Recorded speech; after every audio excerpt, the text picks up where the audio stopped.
Blog Talk Radio. Blog Talk Radio.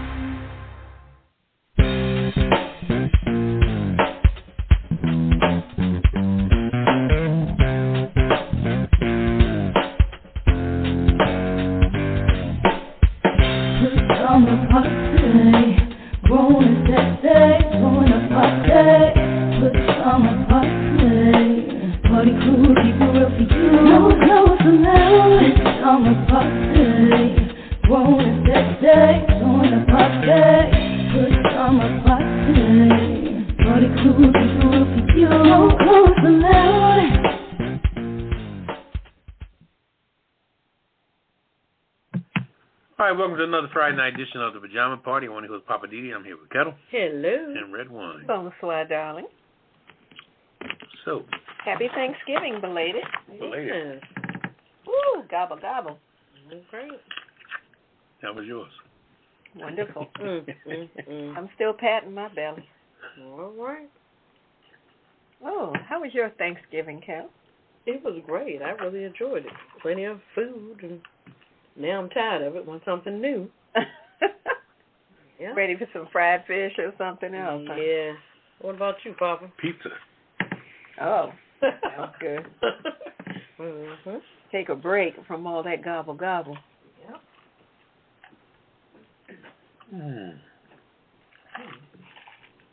Yeah, I heard there were a couple of turkeys running around in the studio. Yeah. I'm just saying, if you should see one. See? There they go. Look, y'all gonna pardon those turkeys? What's up? Well, you know, President. Yep. They must have gotten pardoned being there. I guess they still. Oh, wait a minute. Oh, Lord. They just running around. Oh, Lord. Okay. Well, you might hear a couple of them running around, so don't get excited. Thanksgiving is done now. Let's move on. I know that's right. Whew. Oh, boy. All right, Poppa DD.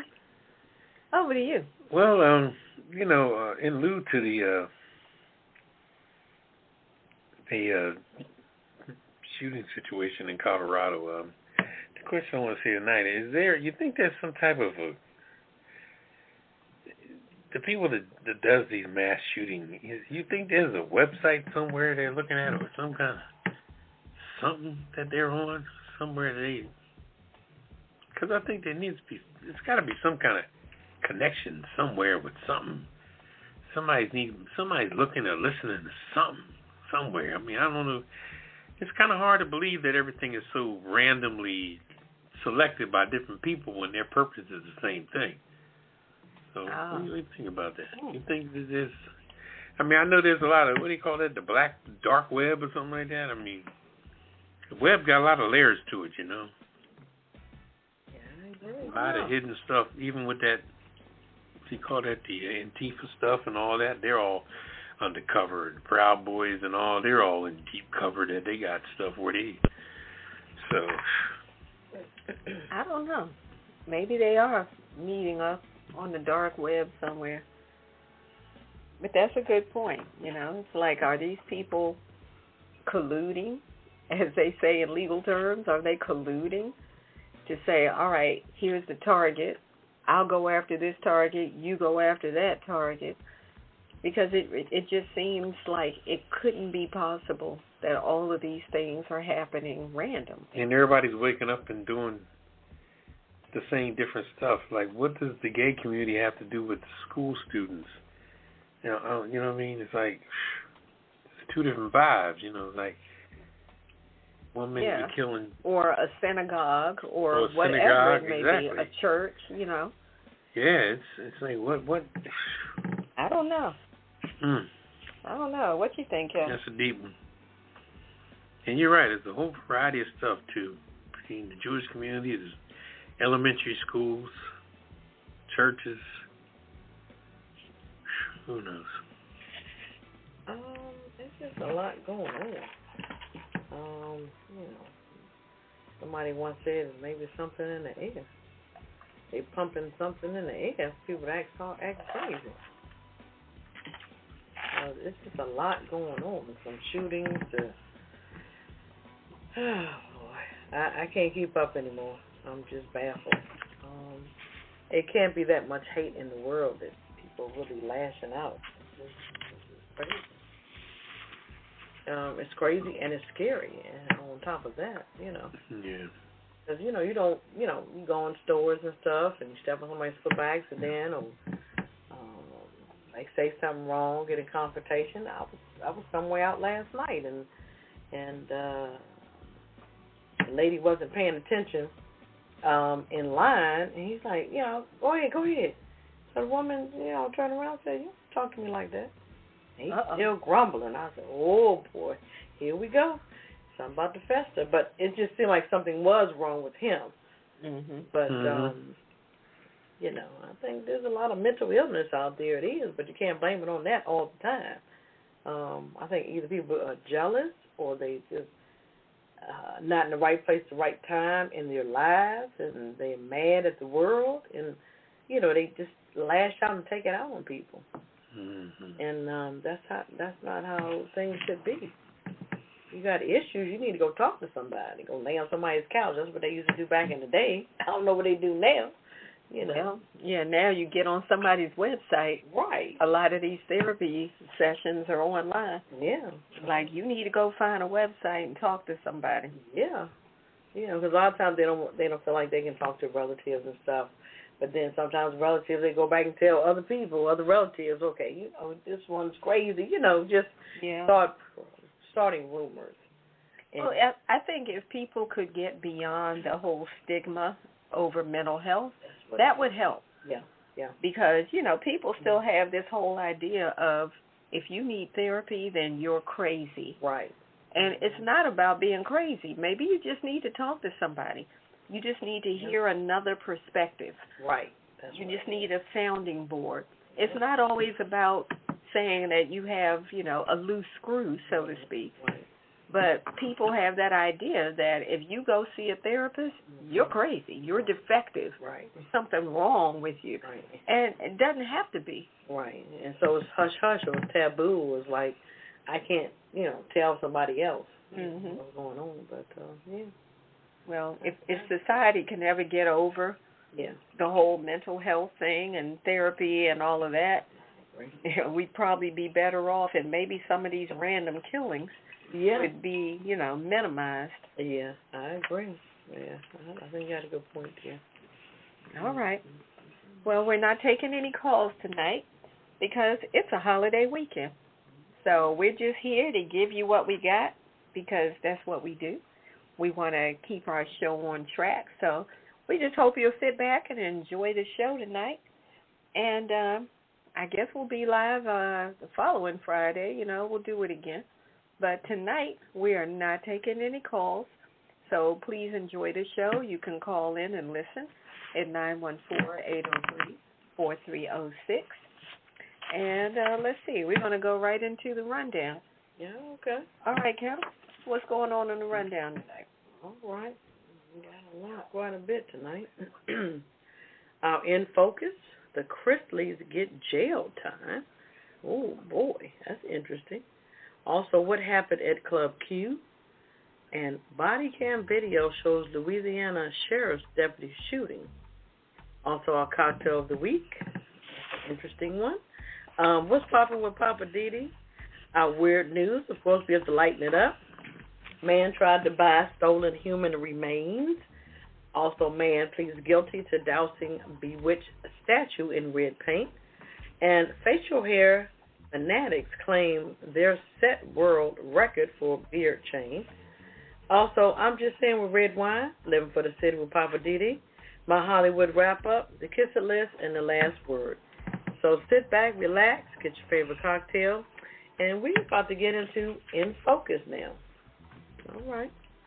Oh, we're going to take a little CC. Mm-hmm. So get your favorite cocktail, and we'll be back with the In Focus. This is the Pajama Party on Blog Talk Radio. The Pajama Party is produced by DC Homegrown Entertainment at www.dchomegrown.com. The views and opinions expressed on this program are those of the Pajama Party crew and you.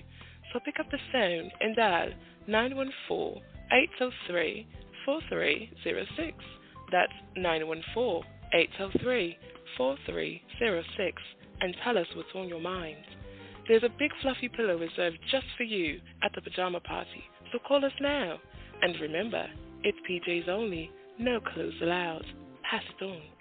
Log on to www.apajamaparty.com and click the Listen Live banner or call 914-803-4306.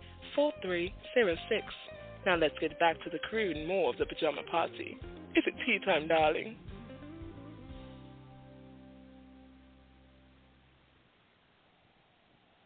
All right, welcome back to Pajama Party. I'm one who's Poppa DD. I'm here with Ketel. Hello. And Redwine. Oh, swell, darling. Okay. You know what? This is one of those got you stories. You know, when people project a certain image on the outside, I tell you, you never know. You never know. Nowadays, I guess you can't cash into nobody until you get proof on all four sides, and this family is one of them. You know, this is Todd and Julie Christie. You know, the guy Todd, he's one where he always got that permanent smile on his face, only because a lot of these celebrities or these reality stars like him, they go to the dentist and they spend like maybe a special dentist, you know, the ones that do all the work to make you look, you know, fabulous. I've heard that stuff sometimes it costs like $1,000 a tooth. Yeah. You know, where they just gotta smile all the time. You know, I think that one girl, she probably does it too. She does it a little more casual, but you know the girl Julia Roberts. Yeah. Every time she smiles, her smile's like, you know, sunshine. I think they're veneers or something. Yeah. But this guy is, you know, Todd Christie is. Oh, he's just over the top with everything. Okay, he's been. Respectfully, they just kind of using a play on his own words, the way he talks and all. And he was all giddish with everybody, every celebrity from Oprah, everybody would listen to him about how fabulous he is, and people was liking him, and he was all in his world, his self, his money, his perfect children, everything else. But he was respectfully sentenced to 12 consecutive years in prison between him and his wife there, you know. And no, he's sentenced to 12 years. His wife's sentenced to 7 years in prison. Okay, in addition to their prison sentence, Todd and Julie each received an order of 16 months probation from U.S. District Judge Eleanor Ross in Atlanta. Okay, so they're gonna be on some parolees when they get out of jail too. So, but the only advantage they have is that this is federal, not state, which means that they're being locked up according to federal guidelines as opposed to state guidelines. You know, when you go to a state prison, you going, you know, to the hood, so to speak. But the government facilities are more on the outskirts, and they're more, you know. So is the federal like a softer prison? It's maintained better because it has more restrictions and more guidelines and things like that. And the state is more of the warden and all this, you know, like raw way. Which one did Martha Stewart go to? Federal, more than likely, if it's some type of tax or Wall Street stuff like she had the inside trading, so that's federal. Okay. But, you know, stuff like Mike Tyson, you know, his so-called rape charge, you know, that's a state penitentiary. And all that jazz. So different results altogether. Anyway, federal prosecutors said that the couple was driven by greed, and I'm sure they'll be on that show, American Greed, you know, that CNBC. I love that guy. Crazy. I love that guy's voice that narrates it. Yeah. Greed. He's so dramatic. And they were going to, the cops were waiting. Something Keach. Yeah. Stacey Keach.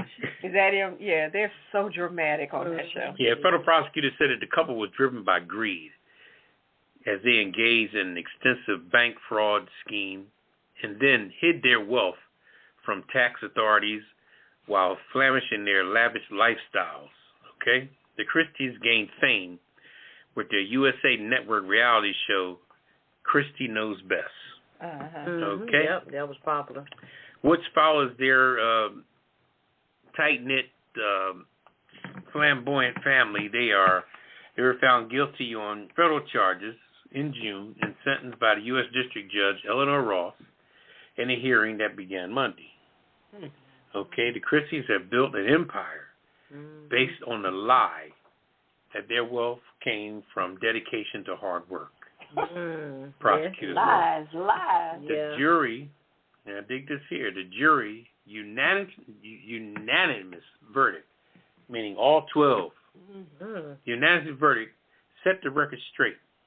Todd and Julie Christie are career swindlers, they said, who have made a living by jumping from one fraud scheme to another, lying to banks, stiffing vendors, and evading taxes for years.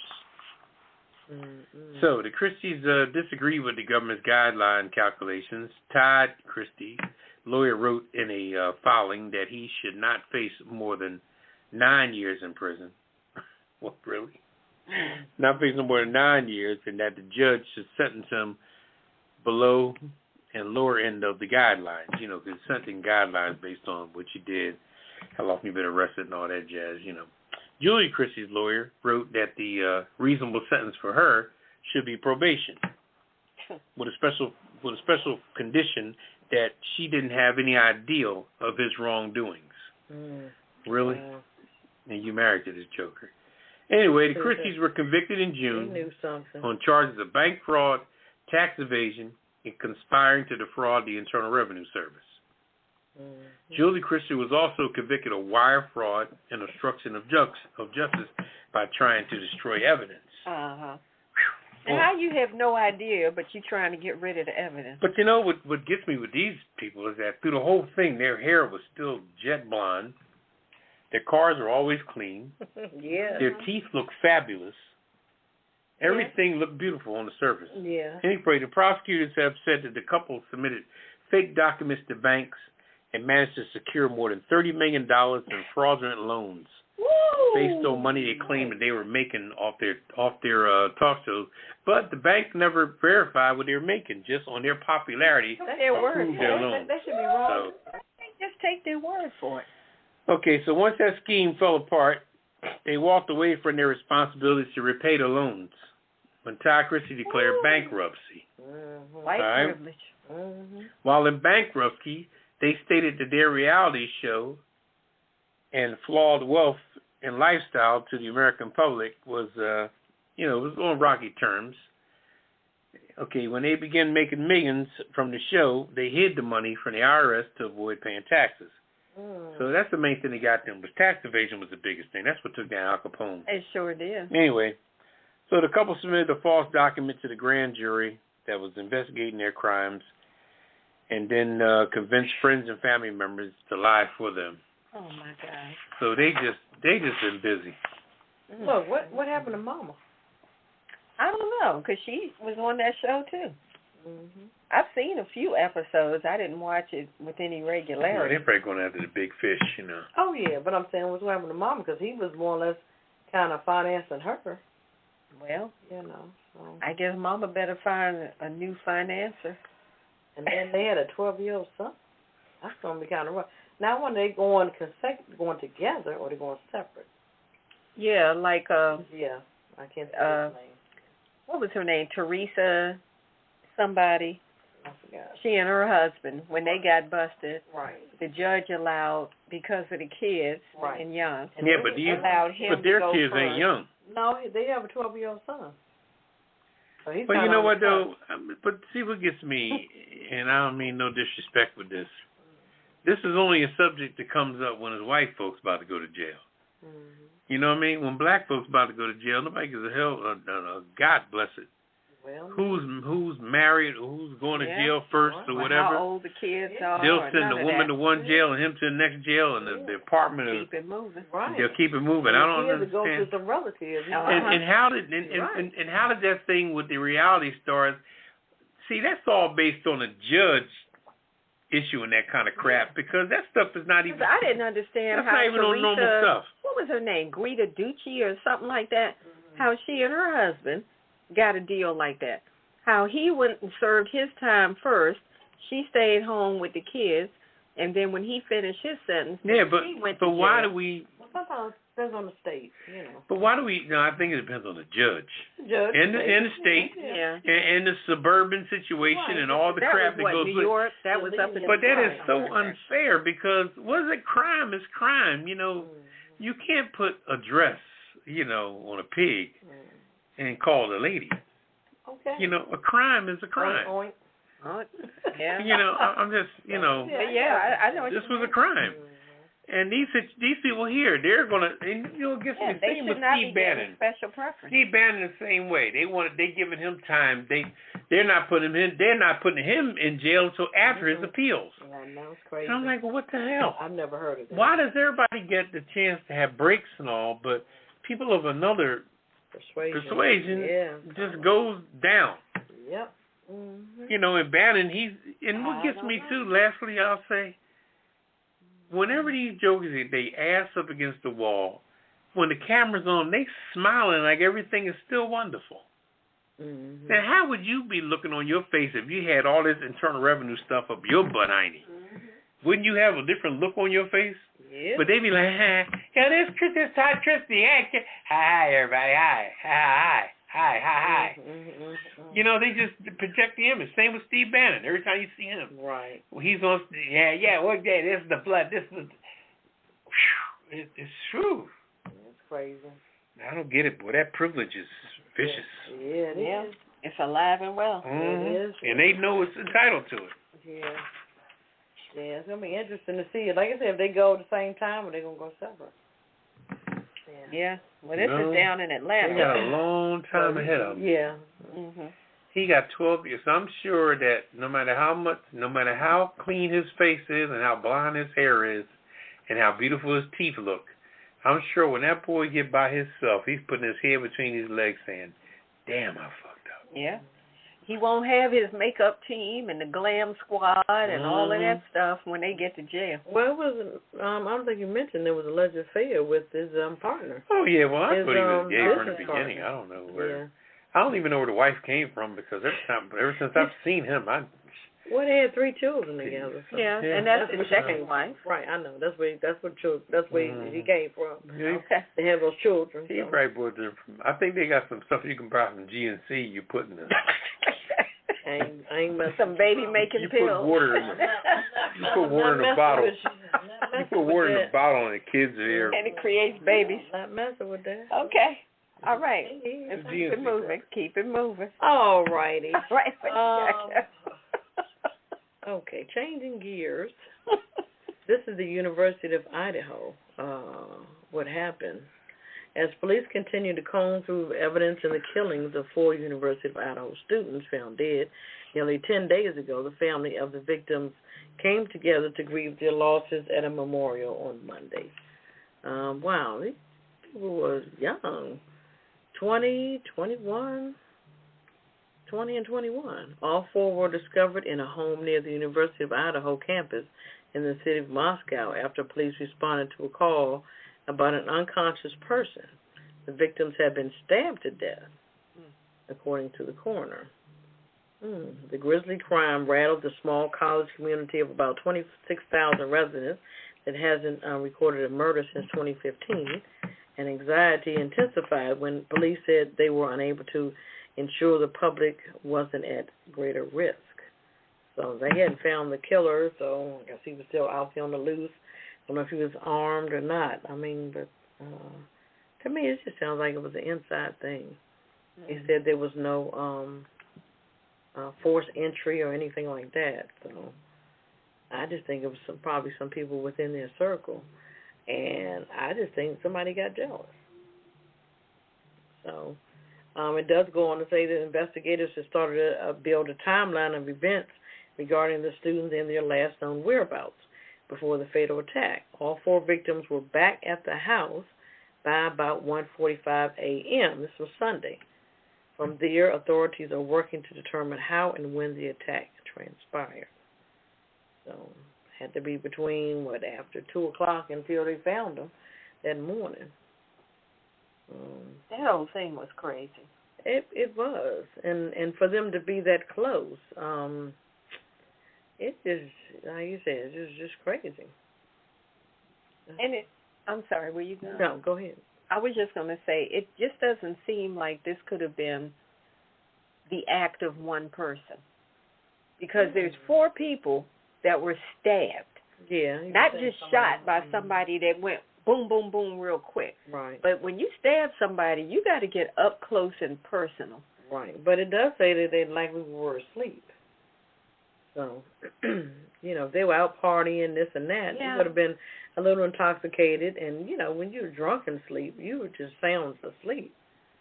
So would you not even scream or would you not react? May not have heard the person come in. It just seems like at least by the second person, somebody would have had a reaction. Mm-hmm. Unless we're to believe that all of them were so dead, drunk, high, some combination thereof, that if somebody entered your room and attacked you like that, even like the one girl who they said put up a struggle, was the struggle completely in silence to the point where none of the other people heard anything? Yeah, not at all. Right. But it just doesn't sound right. Let me read this part, and I didn't hear them mention this. The Moscow police do not believe 2 roommates who were at the home during the attack and uninjured were involved in the crime. Yeah, they're giving everybody a break. And then there's a guy that I heard that used to go with one of the girls. Right. They got killed, and they were going together for 5 years. Right. Before now, 5 years. You say the youngest one was in their 20s. Yeah. So that goes back to teenage years. Yeah. That's high school age. Yeah. And then for some reason, they said up. the dog that was not killed is going to go to the ex-boyfriend because it was theirs together. So how are you sewing all this? How are you sewing the dog together, but not bringing the people? Then they said there's no sexual assault. Well, right. I think that they're really bullshitting them parents because ain't no way you're gonna be three young pretty girls, and I don't know. It's almost like as mysterious as the OJ trial. There was a guy and the woman that were in the picture together. They were together. They were together. The one with the guy with the girl. And 2 blonde girls. They were sisters. No, they were just friends. Okay. And it just seems to me my conclusion on it is that I just think that this police force hit them like sometime when something hits a police force and never hit them before, you see how much a police force becomes Keystone Cops. Right. You know what I mean? Right. Their resources and their everything. They don't want to show how much they're out of their league. And they don't want to call the big city in because they don't want that. These places. If you've seen the show My Cousin Vinny, how they was so much on him. Right. Yeah. They ain't want him to bring his New York style down there. So they don't want to bring in the next town to investigate it. So we got it. Yeah, we don't have.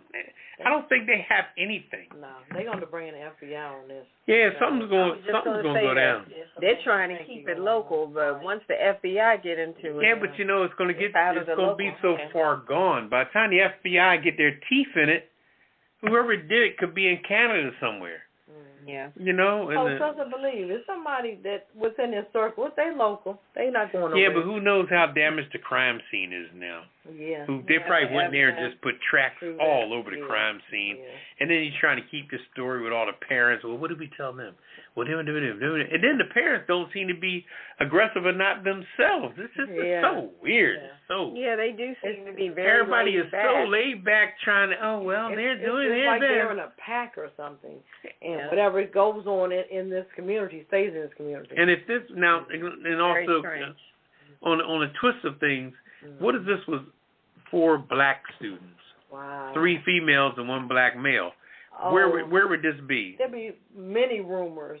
It'd be all over the place. Menage a trois. Orgies. They party. Mm-hmm. And you don't hear them talking about they be talking about they're not talking about anything. We're involved. And all they're that so busy trying to save the humanity of the people. Yeah. Look, we're trying. We didn't tell the public, but there was some sexual assault. Or there was some cocaine found in the room. Right. We won't talk about that. They did. Now, I don't know who released it, but they did show some pictures of them partying. Yeah, I saw them dancing around. But I'm saying I heard no reference of drugs. They had just got, and then the girl said that the one girl called the guy like 5 times, and then the family says, well, that's nothing normal. She's always calling him 5 times like that. I'm like, wait a minute, this happened just before she died. And if you away in Minnesota somewhere, how the hell you know why she was calling him 5 times in Idaho? Right. And but then here's the sister.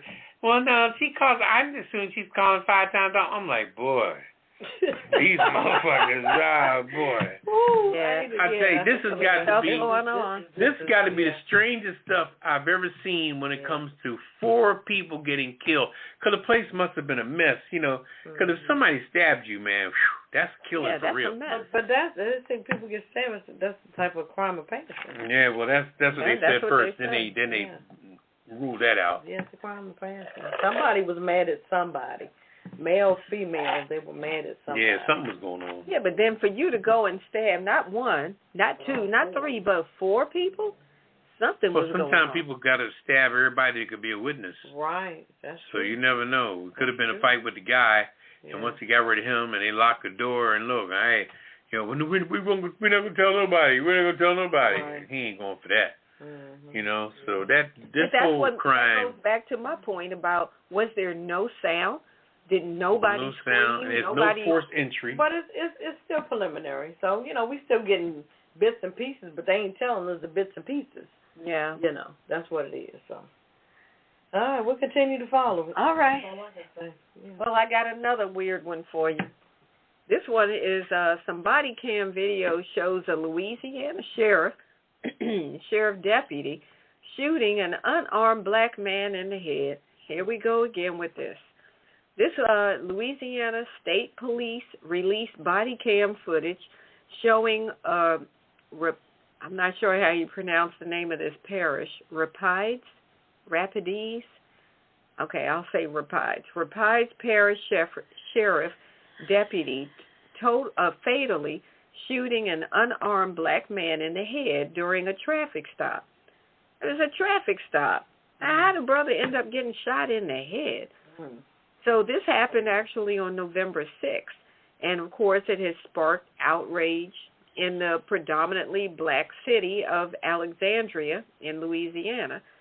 Now, at a press conference, it was not only was Anderson's body cam footage was shown, but also footage that was recorded by a bystander that was at the traffic stop. Okay. So in the video, Derek Ketel, age 45, is seen being stopped by Deputy Rodney Anderson in Alexandria, which is in central Louisiana, while driving a Chevrolet Silverado pickup during the day in a residential neighborhood. Now, the camera footage shows when Kettling steps outside of his vehicle. The deputy tells him to stay right there, but also tells him to then walk toward his truck, which Kettling was standing beside and was getting out at the driver's seat. So then the sheriff, Anderson, is never heard saying why was Kettling being stopped in the first place. Kettling is asking over and over, why am I being stopped? What's the problem? What did I do? The typical things. But Anderson never answered him. So at about 4 minutes and 30 seconds into the video, a struggle begins. Because at some point, the sheriff is telling him, well, put your arms behind your back, do this, do that. And the brother is asking him, why? What did I do? What is the problem? He keeps asking questions, and the sheriff is not giving him any answers. So in the video, about 4 minutes 30 seconds in, then you can see the deputy pulling out a stun gun and firing it at Kettling. Kettling appears to try to block the taser before the two end up in a struggle and they end up on the ground. Then Kettling appears to grab the taser while they're on the ground, while the taser rather is on the ground, and it's unclear whether Kettling actually pointed the taser at the sheriff.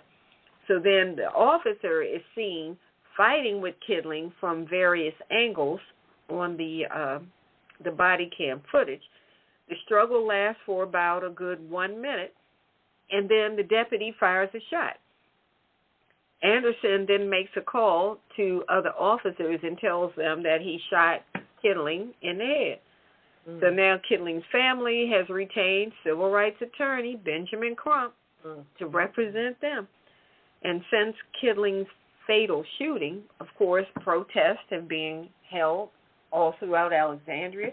People are pissed off because they've seen the footage, and they're basically saying, we don't see any justification for why this sheriff should have shot this brother in the head. I mean, I don't understand, why is it that when a police or sheriff, whatever, I'll just say law enforcement person, when you stop somebody and they ask you, why am I being stopped? Why don't y'all just answer the question? Right. Because this happens time and time again. These law enforcement folks, for whatever reason, they don't answer that question. So now you end up in an altercation one way or another because people just want to know. I've been stopped for various reasons, and all I wanted to know is, what did I do? I mean, if I knew I was driving like an escaped convict, I already know what I did. But if I know I'm doing things correct and you pull me over, I want to know. What's the problem? Yeah, but that's sometimes an unsensible thing to say these days, because cops, sometimes cops have their own conclusion of what you did that they can't tell you, because the guy was in a Silverado, so he probably thought that it wasn't his car, because in most cases, but that's a lot an of black. assumption. Yeah, well, wait a minute, that's not what I'm saying. I'm saying the fact that, first of all, you got to give the cop a chance to make up a fucking lie. Because he's lying.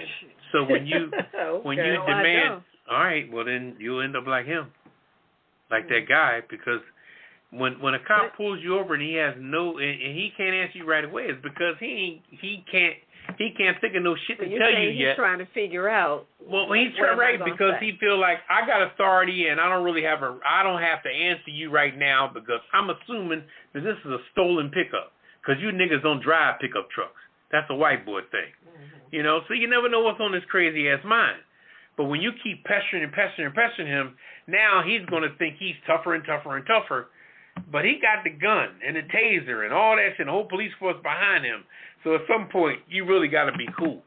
I'm not saying what he did was completely fucking wrong, but you cannot be too aggressive with a motherfucker that got a 9mm on his side and you ain't got shit. Right. But if you know you didn't, like Redwine said, you didn't do anything wrong. Yeah, but I'm trying to live as a black man. I can't even. I understand, but I can't reach that far. I've been in that position before.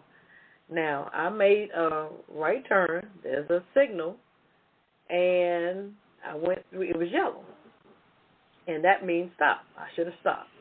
So the cop was sitting right there on the corner. He pulled me over. And I had another passenger in the car, and they were upset. I'm like, what's going on? Why are they pulling? I said, I got it. I already knew what I had done. I was wrong. I knew that.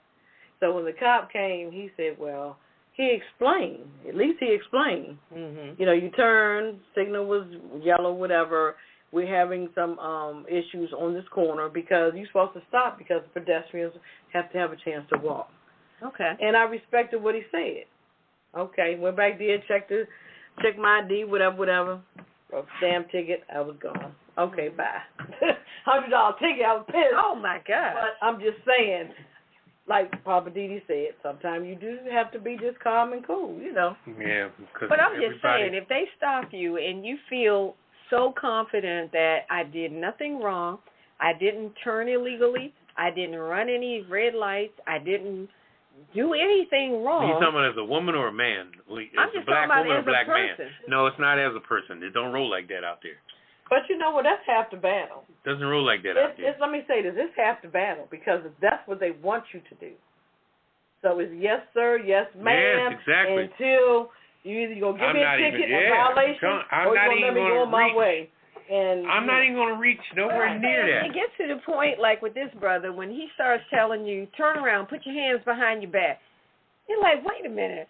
What is no, the you problem? don't. No, you don't say wait a minute. No, you don't. Black man. That's how exactly. He's threatened by him. He's threatened. He's scared to death. Already got the edge, and he's got a fucking gun. So you can be all politically you want. Right. If you want your ass to die that night. You got to back off of that shit. Yeah, you really got to back off as a black man. Now, how you women handle it, I don't know. I will never know because that's not my gender. So I'm just saying, you know, as a black man. That's just the way I am. I say, yes, sir, yes, ma'am. Hey, okay, put your hands behind your back. Okay, cool. Let's go to the police station where I'll be fucking safe. Right. And then we can sort it out. You can go through my car, look through my shit. I got bags back there because they no more bags in the store. I don't want to buy one for $0.25 or 50 cents. But you know, let me say this, and we're going to move on. They say that's what all that is. Let me say this. When you see, like, on TV and the cops pull the people over, and they ask you, well, do you have any drugs? Do you have this? Mm-hmm. Most of the time, a lot of them lie. You tell the cop the truth, he'll respect that. Yeah, he will. And, you know, you just have to tell the cop the truth. You know, I don't care what you tell him, you better tell him the truth. Because if he catch you on a lie, he really going to be mad. So, you know, that's it my sounds thing. like a no-win scenario, but okay. At that time, yes, it is. Okay. Okay, I think we need a cocktail right now. Because this is some bull beep. Oh. That is. All right. All right, cocktail of the week brought to you by Ketel and DC Homegrown Entertainment. What you got for us this week, Ketel? Well, this cocktail's for the holidays. It's called the Apricot Sunray. Oh. This is a variation of two popular punch recipes, sangria and champagne punch. So the recipe was created to showcase Hennessy Black. Oh. The great cognac offers hints of jasmine, orange flowers, and its flavoring. Okay. They trying to get cute there. Yeah, that sounds very cute, very fancy. All right. So this punch includes a bottle of cognac. Ooh. Half a bottle? This is a punch. Oh, okay. For the holidays. I'm scared. Bam, you'll be knocked down for real. I'm scared. Okay. Half a bottle of cognac, 1 bottle sparkling wine, 3 cups of apricot liqueur, 1.5 cups of apricot nectar, 1.5 cups of freshly squeezed lemon juice. So it's about 6 or 7 lemons. 4 cups of freshly squeezed blood orange juice. Ooh. That's from about 12 blood oranges. Ow. 4 to 6 apricots thinly sliced. 5 lemons thinly sliced. 1 blood orange thinly sliced. And 12 braided cherries. Fancy. It is. Gather the ingredients in a large punch bowl or pitcher. Add all the ingredients and stir with ice. Serve and enjoy. Okay, now. And what's it called again? It is called the Sunray. Apricot Sunray. Okay, now. Apricot Sunray. Mm-hmm. Okay. That sounds absolutely gorgeous. It's cute. Okay, Apricot Sunray. For the cocktail of the week. All right. Poppa DD. I like the apricot. Let's go down to Poppa DD and we'll make sure we get that posted on the website. It likes the Oh, that's beautiful. Yeah, instead of sangria red all the time. Lighten it up a little bit. That's that blood orange making that color. All right, Poppa DD, over to you. What's poppin'? Well, you know, I put a bunch of notes here just to kind of go over what we was talking about earlier with the state of mind with people. You know, I think a lot of things are going on today because the biggest thing is that people are growing up so fast. You know, and when I say growing up, I don't mean just growing up in size, you know, not intelligence or intellect or knowledge or traditional learning from their parents or anything. It just seems like the families are so broken up today that anybody 22, 23, 24 years old, you know, a lot of them are just, you know, they just been going through the motions for a lot of years, you know, fresh out of high school. If they didn't go to college or anything like that, you know, they're just working odd jobs and doing anything. And their mindset and intellect is very low, to say the least. I mean, they think they're smart as hell. You know, they think they're sharp as hell, you know. But when a situation confronts them, you know, they're so far behind in the mindset, you know, because, you know, as a person of a certain age will tell you that learning stuff back in the day from your parents and your uncles and your aunts and all that, those are great lessons, you know, and it prepares you for a lot of things, you know, the military and other things like that. Just like the gentleman that took down the person at the club there in Colorado when he was talking. You know, he said he went right back to his time frame, and I feel the same way sometimes with me being raised in Philadelphia during my age. I don't want to date myself, but they were gang warring back then, you know, and gangs were so close back then. You know, they had the Moon Gang that was here, the Coast, Osage Avenue, the El Manors. 4 or 5 gangs, like right 6-7 blocks away from each other, shooting and everything else. But it wasn't reckless shooting like now. This was back in the day, gang shooting where people, you know, were gang warring as they call it back then. And I think now if I'm in the driveway and I see a car acting, you know, sporadic or crazy, or people in a car acting weird, I can kind of not squat in the same position from back in the day. But I have that instinct in my mind, you know? And the point I'm making now is that everybody, with the world we live in today, should have some kind of exit plan in their mind or some type of recovery plan in your mind. No matter where you are, mall or whatever you are, when you hear something or whatever, you have to go into some type of mode in your mind where you now are going to have to worry about how you're going to protect yourself or protect others or get out of a situation. Where's the exit door? You know what I mean? You have to have that in your mind today. You can't roll around with being, and you see a lot of people, I won't say just young people, but all people. Some people walk around, they're in a cloud. You know? They're acting like this world is so damn perfect that they ain't got to prepare for shit. Mm-hmm. You know, and they're just so dazed, living off, you know, their mother just gave $100 and they're in the mall just, you know, life is so good. Oh, I'm going to go to the store and just buy. And they're not thinking about anything. But in today's world, you have to have a little precautionary measure with everything you do, where you park your car.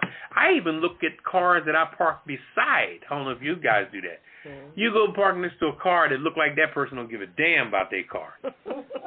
Okay, they got 2, what do you call those tires when you got a flat tire? What is it called? The donut. The donut. They got 2 donuts. And one side of the car is beat up like crazy. I'm like, oh shit, I ain't parked next to this one. Because the first thing they're going to do is look at my window. Because obviously their car is not up to par, or neither is their life up to par. So I'm going to pull my nice car up next to their piece of shit car. And no disrespect to the car, but sometimes your car and your house is a reflection of you. Okay? So, but all I'm saying in a nutshell is that sometimes I think a lot of people got to realize in this world, like, what's on your mind? You know, what's permanently on your mind when you go out anymore? What's bothering you? Because something is bothering all of us, you know? But it seems like you can handle stuff a little better if you kind of either keep it to yourself or talk to somebody professionally, or don't talk out loud about it around no more than you and another person. And if something's bothering you that much, you really have to seek help with that, as opposed to you keep walking around and you're going up against situation. You go into a crowded supermarket, you all mess up in the head over some shit, and you're just going to say, fuck it, let me just go in Safeway. You know, and by the time you go to aisle 4, you done confronted some bullshit. Because you came in Safeway with a knot on the front of your head of an attitude, and you found somebody that's going to knot with you. And you're at the deli screaming at the lady cutting the turkey because your life is so fucked up right now that the lady cutting the turkey she just didn't cut that turkey. Can I see the slice you cut? I didn't want it that thick. Why'd you cut that thick? I didn't want you. It's not even about the turkey slice. Yeah. You know what I mean? Your mind is so warped with shit totally that, you know, so, I mean, in closing, I just want to say that seeking help, whether it's free help, paid for help, or what have you, you know, there's stuff on everybody's mind. Don't feel alone with that. Because everybody got some shit on their mind, whether it be family, friends, job, whatever, car, bills, whatever. Everybody got shit on their mind. But when you start taking that stuff and playing on the outside of your mind and starting trouble when you out in society, that's when it comes to problems. So I'm going to leave it there. All right. That's a good one. Well, you're right about it. Step back and realize it's not even about you. or I apologize or whatever. I ain't, mean to snap at you, whatever. Yeah. But, when you realize what you did. Right, you're right.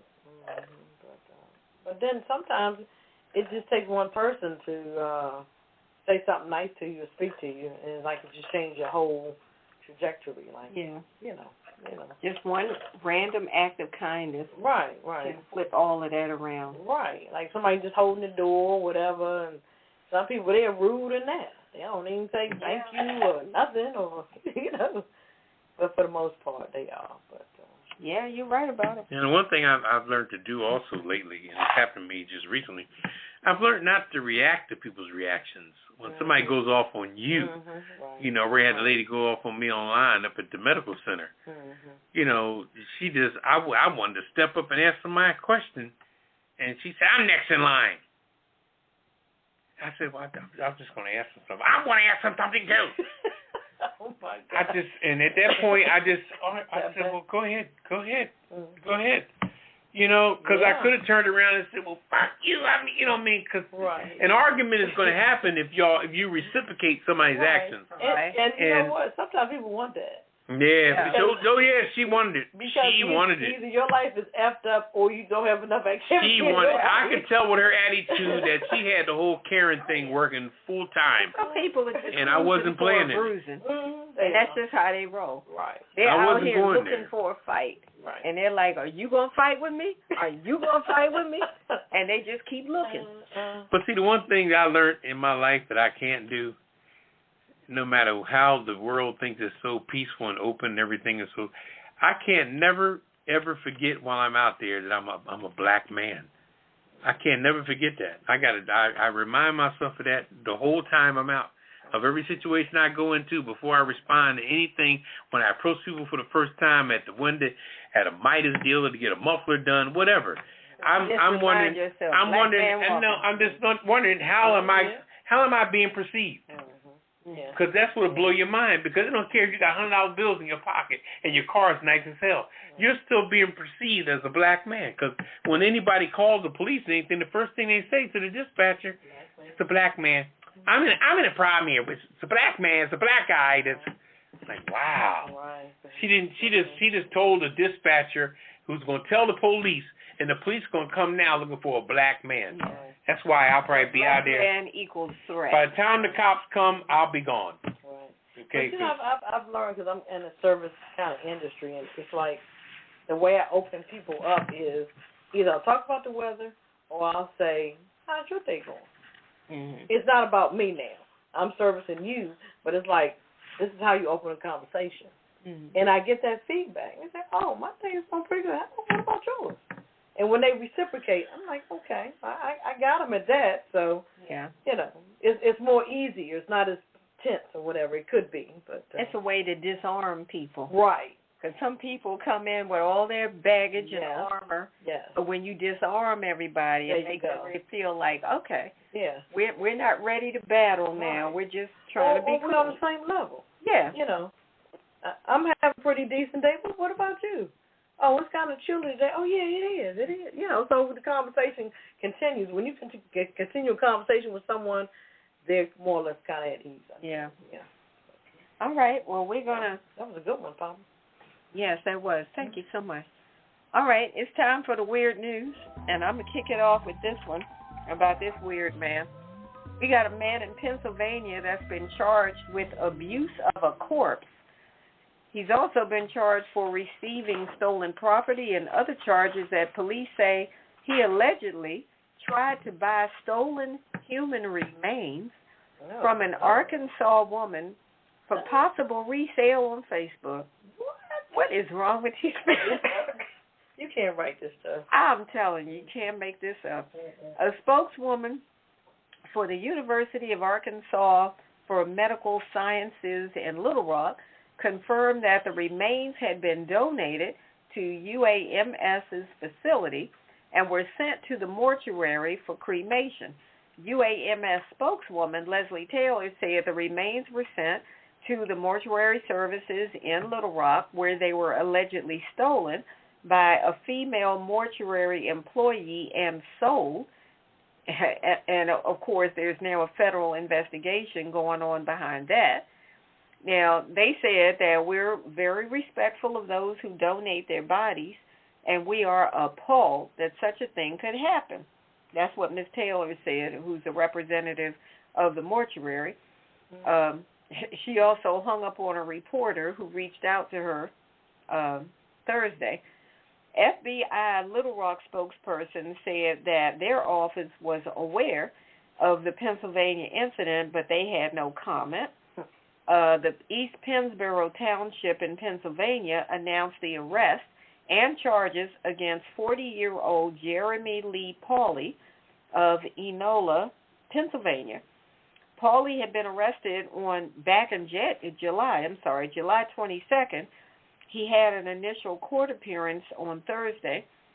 He was released on a $50,000 bond, and on a Facebook page of his same name, he had posted pictures of bags and stacks of femurs.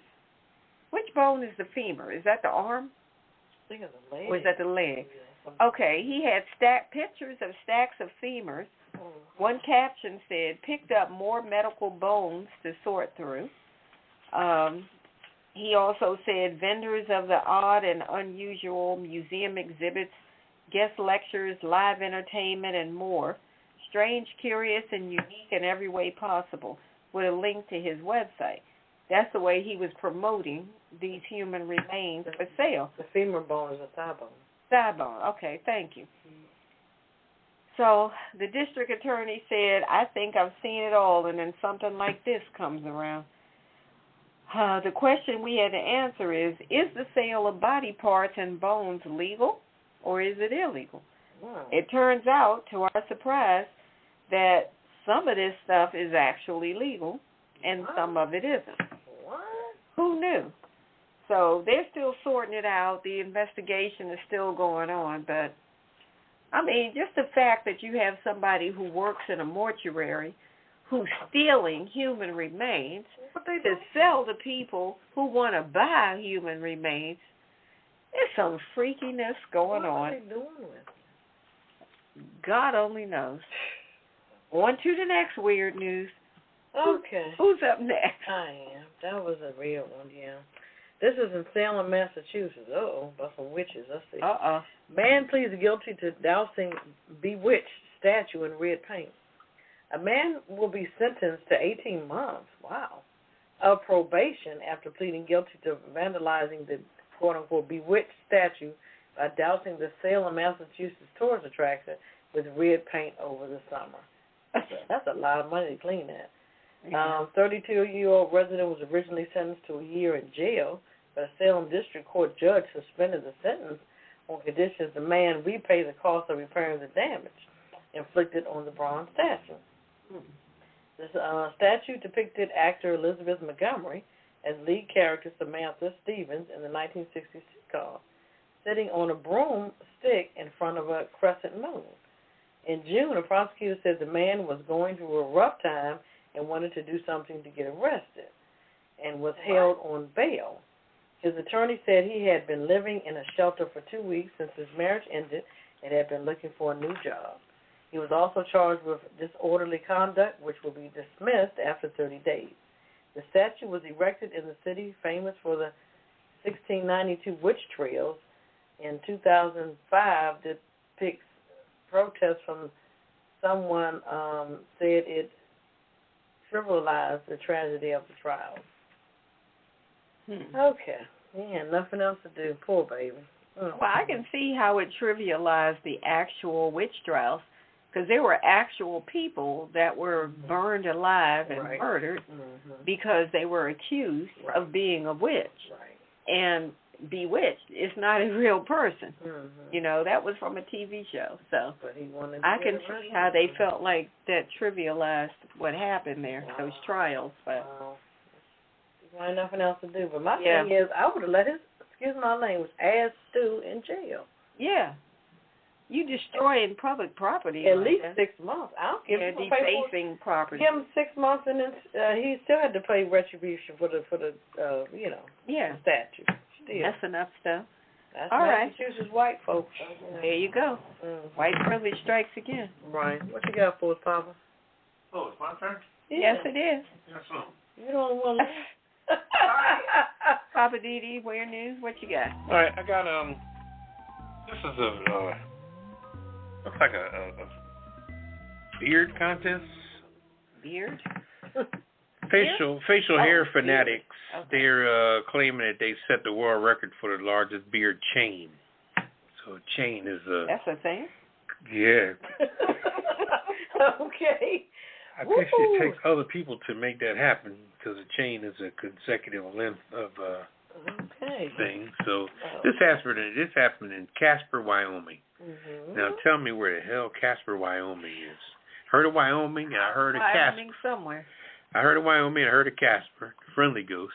But facial hair enthusiasts claim to have set a new world record for the longest beard chain during an event in Wyoming on Friday. Okay, the Casper Star Tribune reported this. Participants gathered at the Gaslight Social, which is a bar in Casper. All right, now, where they stood side by side and clipped their beards together and braid them together to create a hairy chain that was measured 150 feet long. Okay. All right, according to the newspaper. That's more than double the Guinness Book World Record, which is 62 feet 6 inches, set in Germany in 2007. So I wonder, was the Guinness people there to record that, or Yeah, maybe or they should have taking called the their right word people. for it. Yeah, should have called the right people before you did it. But to participate, people needed to sport a beard that was at least 8 inches long. So they had a lot of people lined up for that. You know, the event occurred on the sideline of the National Beard and Mustache Championship. So they had a bigger event there, and this was like a sort of side thing. That took place Saturday at the City of Ford, Wyoming Center. Mm-hmm. So it's just, a bunch of hairy-faced men. Excuse me, Casper is well known. I just looked it up. Is it really? Casper is known for the world-class fly fishing on the North Platte River. Really? Is the annual host for the College National Finals rodeo. Ain't that so? Well. Wow. And now for beard chains. And their population is under 60,000. Oh, it's a relatively small town. Mm-hmm. Yeah. Okay. They on the map now. Yeah, they got the beard chain. All right, I heard of rodeo, beard, and what was the other one? Fly fishing. Fly fishing. Very popular. What is that? Fish that fly? Yeah. You catch them. Now, how you catch them in midair? I haven't. I guess. I don't know. Okay, so where, And the rodeos. Okay, so where's the ladies? What's here? Just steers and queers? I mean, what? I'm not I haven't mentioned anybody say anything about it. Fish. This ain't. Fish, this ain't Officer and the Gentleman. What the hell? Yeah, steers and queers. But they are quote unquote officially on the map. Yeah. Okay. All right. Well, that wraps up our weird news for this week. Mm-hmm. And again, we're not taking any calls tonight. It's the Pajama Party Show. We're going to go right into, I'm just saying. I guess it is some queers. Yeah. Anything like a beard chain is queer. Oh, wow. I mean, queer in the way of strange queer. All right. I'm just saying. I'm going to do this real quick. Mm-hmm. I don't have a lot, but I just want to talk about Thanksgiving. And I'm just saying tonight, if you can't, then don't. When it comes down to holiday dinners, you always have somebody that says they want to bring something, and then they bring a dish, and it's the dish that, barely gets touched, if it gets touched at all. Well, that's a clear sign that that's not your thing. If you bring something and nobody eats it or, people barely touch it, I'm just saying, if you can't, don't. If you can't cook, then don't. Stop trying to do stuff that is not your thing. If cooking is not your forte, stop forcing the issue. The holidays are when people want to get together and have good times, good food, good vibes, but you can kill all of that with a horrible dish. Don't come up with some wild thing that somebody, found some crazy recipe and you trying to try it out on a big holiday gathering. This is not the time to experiment.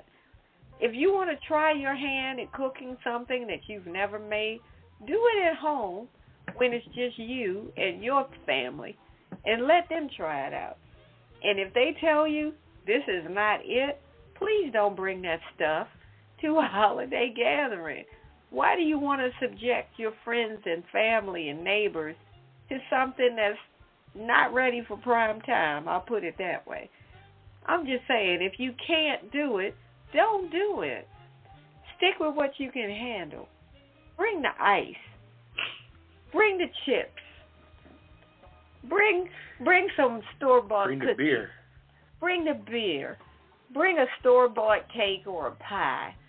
Bring some napkins and some disposable plates or something that's going to be useful and beneficial to wherever it is you're going.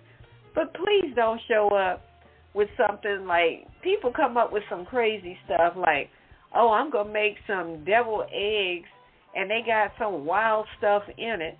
And people are looking at it going, what is that? And they're like, oh, that's so-and-so's deviled eggs. And all of them are still sitting there at the end of the night. That's your indication that that's something that you should not have done.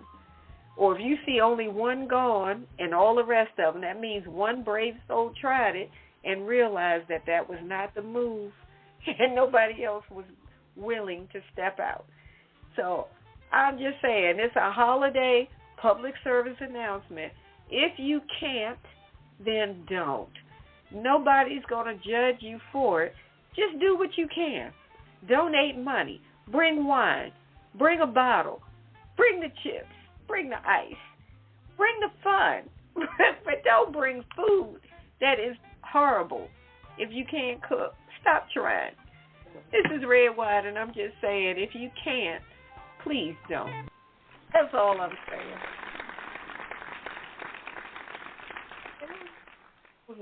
I'm just trying to help people out, These holidays and different things, people come up with some stuff. They say, oh, I made this casserole, and it's got everything in it.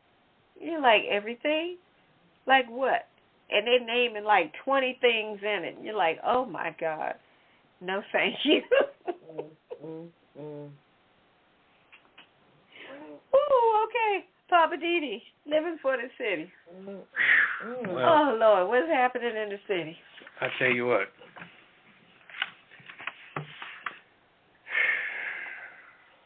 This is real, too. I'm about to put this place on blast. And happy holidays. Now, I don't know if you saw the... it was around the tail end of the American Music Awards. I guess they were recorded around the same time that the other one was recorded. But it was on the tail end of the Rock and Roll Hall of Fame inductees. I think that was Saturday night. And the American Music Awards was Sunday night. Now, they honored Lionel Richie back-to-back, both nights. Well, he was put in the Rock and Roll Hall of Fame 100 years later than he should have went in. And then the American Music Award honored him as well, which is a good honor. They had Stevie Wonder. He had Smokey Robinson bring him up, and Stevie Wonder did the music, to justify his existence and everything. Mm-hmm. He didn't sing like he did at the Rock and Roll Hall of Fame. But one thing I saw, and I'm not talking about the American Music Awards tonight, I'm talking about the Rock and Roll Hall of Fame. Okay, now, this place here, this racist-ass institution, okay, they really need to check themselves before they wreck themselves, because I'm going to tell you what, I don't know if you saw it. Anybody, you don't see it? Rock and Roll Hall of Fame? I'm sure you can pull it up on, I forget what network it was on, but I'm sure you can, it was on HBO. Okay. It's a lot of cursing. HBO, they don't give a shit. They'll curse their ass off. Anyway, this institution has been so racist for so long that Eminem was put in Rock and Roll Hall of Fame only because they put Dr. Dre in and Snoop Dogg recently over the within the last, let's say 5 years at the earliest. And them two could not go in without Dr. Dre going in. I mean, without Eminem going in. Okay, because in all actuality, Eminem can mop up the floor with a lot of rappers out here, okay? I mean mop up the damn floor. Mop up the floor. I agree. He is off the chain. He performed that night, blew everybody's mind. Them people in that audience was, and his realism when he talked on the microphone, he announced every rapper that exists, saying people that his brothers that need to be put in there. He had a page of every rapper in alphabetical order. He had like 4 pages. He went through everyone, everybody from Rakim, Big Daddy Kane, you name it, Queen Latifah. He went down the whole list. You name it, MC Light. You got to play it and listen to what this brother said, and listen to his 4 pages of rappers that he mentioned shouldn't be in it, which told the tale that everybody in that Rock and Roll Hall of Fame does not deserve to be in there. It was only in there because they was white at the time, and they were connected to the owners. It was small. All of a sudden, they needed to make more money to keep the place open or to keep it going. So they started bringing other people, Janet Jackson. And they brought in Aretha Franklin. But that shit was all white at one time. And their view of rock and roll was, well, they say rock and roll. They actually brought in the Eurythmics that night. They did that song Sweet Dreams and made up. They had about 3 fucking hits their whole career. You knew them their whole career, but now they are in the Rock and Roll Hall of Fame. And if you're going to put the Eurythmics in there with 3 hits, where the hell is Tina Marie? You know what I mean? Oh, that's a good question. Or where's Rick James? You know what I'm saying? And you put Gladys Knight in there without the Pips. Okay, I mean, and I can go on and on how they finally brought in 2 people that went in that night. I was saying, I can't believe this. Well, 3 people that went in. It was a bunch of people went in there. But 3 people in particular was Jimmy Jam and Terry Lewis. And Janet Jackson introduced them, brought them in. And Lionel Richie and my girl, who I couldn't believe she had been in there, was a woman named Carly Simon. That is my absolute girl. Okay? Her songs, Anticipation, all the songs she sang, oh my God, I'm just crazy about Carly Simon. Her music is so unbelievably good that she should have been in there. Why? What took you so long? But if you sit back and look at all these different people that never went in, my conclusion on all this is that these different genres of music need to put together their own Hall of Fame. Why doesn't the rappers have their own Hall of Fame? You got your own group, your own business. You got Dr. Dre, Eminem. You got all these people that are still living or almost dead, and you're not bringing. Where all them? And then they put Ice Cube in there a while back, they put Ice Cube in about 3-4 years ago, along with his group. What was it? NWA. Put all that in, but that's when the movie came out and all that. So they're doing shit to bring them. But how many rappers aren't in there that came out long before Ice Cube was even born? People like Grandmaster Flash and the Furious 5 and all these jokers, Run DMC and all these people that I'm telling you, you got to look at that. You got to look at when they brought in Eminem, his acceptance speech. It will blow your mind. He talked about his drug use and all this, and he was so real and open. He said, I did drugs because they were fucking delicious. He told his daughter, hold your ears. He said his daughter's name. And he said, I said it because they're delicious. And then he said, okay, you can take your hands off your ears. And I'm telling you, it was amazing. But my conclusion on all this, just like the Hispanic people did with the Grammys, they got the hell away from that. Yeah, they got the Latin award. You're damn right they did. They say, you know what? Y'all ain't got to give us nothing.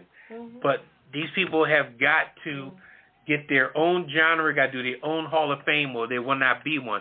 We have got to stop sitting around waiting for somebody to give us something. Because people are only going to give us something when there's time, because they're going to give it to their own first.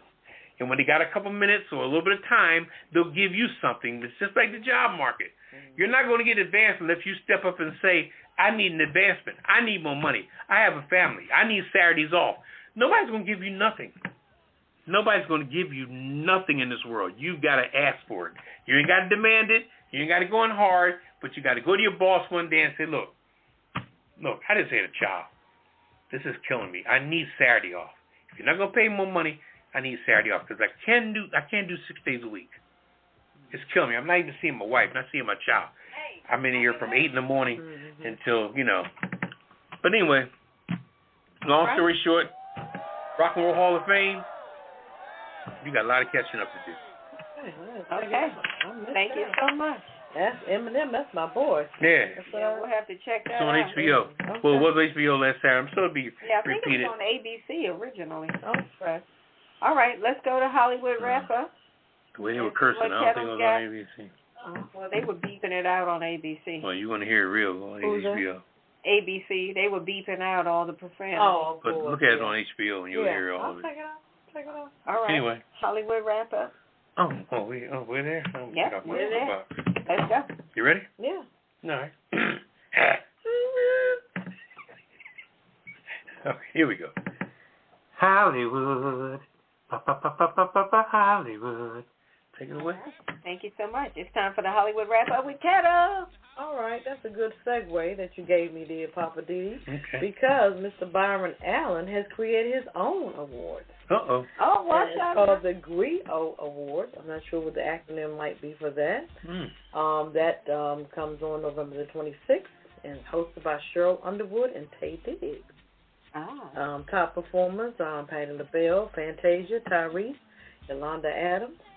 Honorees, I'm surprised, but it doesn't surprise me. Dave Chappelle, these are honorees. He's going to get the Cultural Icon Award. Ben Crump, the lawyer, he's getting the Justice Icon Award. Patti LaBelle, she's getting the Music Icon Award. So, he has different awards. Jennifer Hudson, Trailblazer Award, and Queen Latifah, Television Icon. And I guess they got to mix it up and put some Caucasian and persuasion in there. Norman Lear, he's getting the Champion Icon Award. So interesting. That's what I said. Interesting. Griot is a storyteller. It's like an African type storyteller. Keep the stories passing down. Okay, well that's why he named it that name. Okay. Keep it the like persuasion. There you go. Okay. All right. Also, Snoop Dogg, he's in the news. Snoop Dogg, Sade, Teddy Riley, nominated for Songwriters Hall of Fame. Talking about awards and Hall of Fame. Snoop Dogg and Sade have been selected as nominees for the Songwriters Hall of Fame. They are among the 21 finalists, both as individuals and as a team, in the running for the class of 2023. Songwriters became eligible for the Hall of Fame 20 years after the first commercial release of a song they wrote or co-wrote. Okay. Sade, I guess she's going back on tour. Yeah, I heard she was releasing new music soon. Right. Okay. Isn't that your girl, Papa? Yeah. Okay. Definitely. Okay, that's what's up. We'll see. Okay.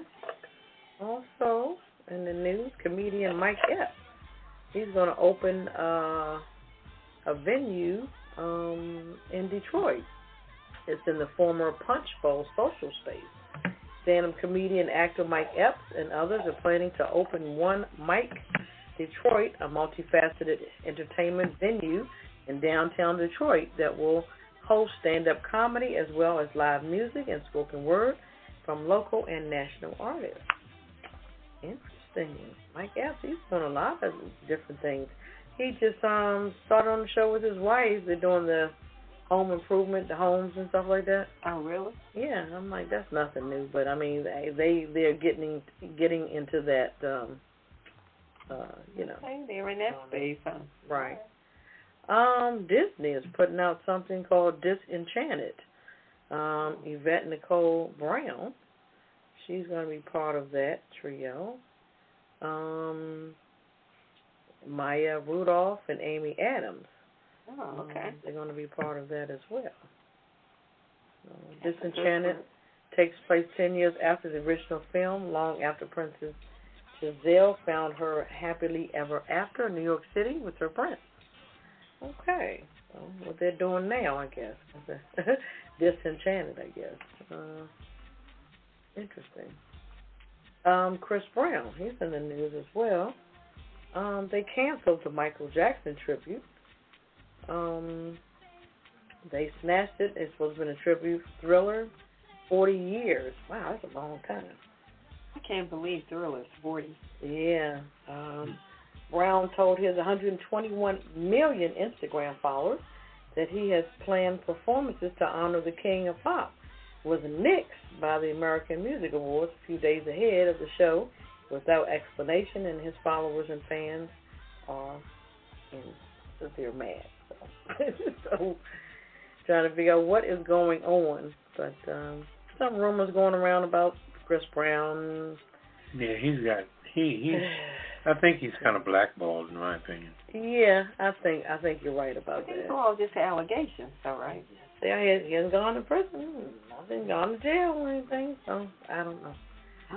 Okay, and last but not least, Roberta Flack. She has ALS. She can't sing, can't do anything. The aggressive disease has made it impossible to sing and not easy to speak.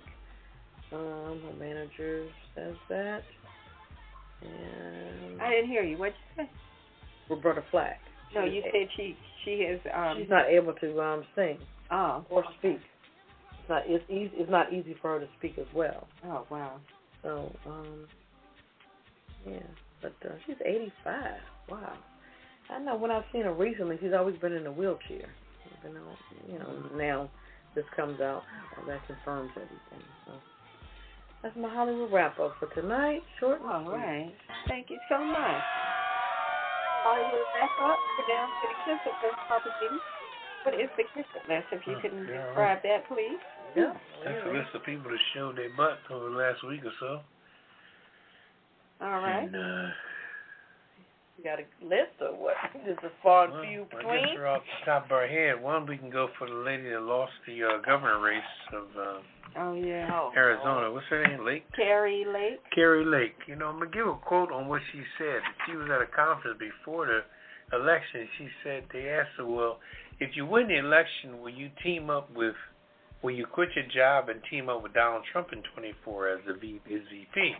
He said, first of all, after I win and get reelected for another 4 years, then I'll consider what I'm going to do with my own inspiration for president. Now, she lost. Okay, so not only was she not able to do her first 4 years and said that I'm going to get reelected. See, this lady did the classic put the cart before the damn horse. And when you do that, the horse ain't going nowhere because the cart's in the way. So, she's on the kisser list because she just showed her butt. Well, I'm going to add the guy that was stealing or dealing human remains. Oh, Lord. That whole crazy situation, and whoever stole them from the mortuary, you're on the kisser list. Right along with them. Yeah.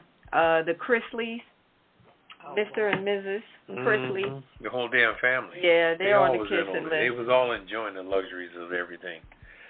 So they all guilty. I'm going to give Papa this one, the Rock and Roll Hall of Fame. They on the kisser list. I mean, they're a mess. Until you start talking about things, you really don't look at those things. Yeah. And then they give it to people when they're old as dirt. I mean, come on. My goodness. Oh, a lot of Richie should have been. That it for everybody for this week? Donald Trump, of course. Yeah, boy. Brady. Of course, 45 Brady. All those people that got into that Ponzi scheme. Yeah, that FTX crypto thing. All those ambassadors. All right, we got something special for you. And here it is. Kiss my entire ass. Kiss my Irish ass. You better kiss my Irish ass. This world, kiss my ass. Kiss my ass. You can just kiss my ass. Baby, you can just kiss my ass. Oh. You can't kiss my country ass. I said if you got a problem with any of that, you can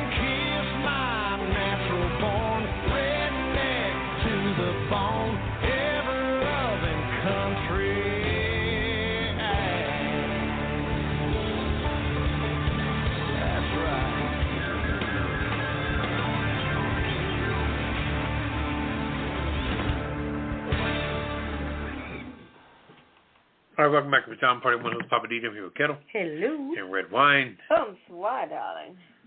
Woo! It's time for the last word. Happy Thanksgiving, everybody. Yeah, well, it was Hope a good you one. enjoyed it.